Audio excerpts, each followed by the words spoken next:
बिस्मिल्लाहिर्रहमानिर्रहीम। अस्सलाम वालेकुम।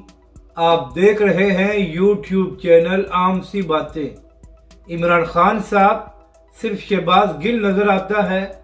तहरीक लब्बैक के अहम रहनुमा अभी तक जेल में। इस वीडियो में हम इसी के मुतालिक बात करेंगे। नाज़रीन कराम, शहबाज गिल साहब को गिरफ्तार हुए तकरीबन 10 दिन हो गए हैं। इमरान खान साहब और पूरी पीटीआई ने ये शोर मचाया हुआ है कि शहबाज गिल के साथ बहुत जुल्म हो रहा है और उसे फौरन रिहा किया जाए। जबकि दूसरी जानब ये खबर सामने आई है कि तहरीक लब्बैक खारिया के साबका अमीर अब्दुल्ला रिजवी साहब अभी तक जेल में हैं और अपनी सज़ा काट रहे हैं। नाज़रीन कराम, अब्दुल्ला रिजवी साहब ने कोई जुर्म नहीं किया, बल्कि वो नामूस रिसालत के लिए बाहर आए थे और इमरान खान की हुकूमत ने उनको गिरफ्तार करके झूठे मुकदमे बनाकर उनको जेल में डाला हुआ है।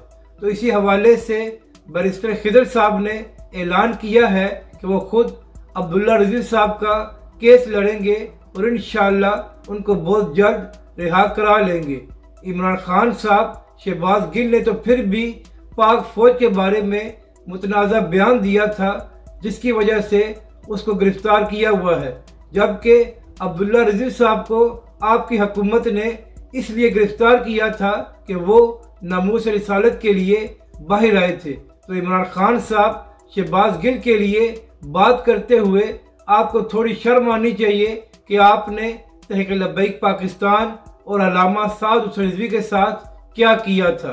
अपनी राय का ज़रूर इज़हार करें कि आपको ये वीडियो कैसी लगी और हमारे इस चैनल को भी सब्सक्राइब करें।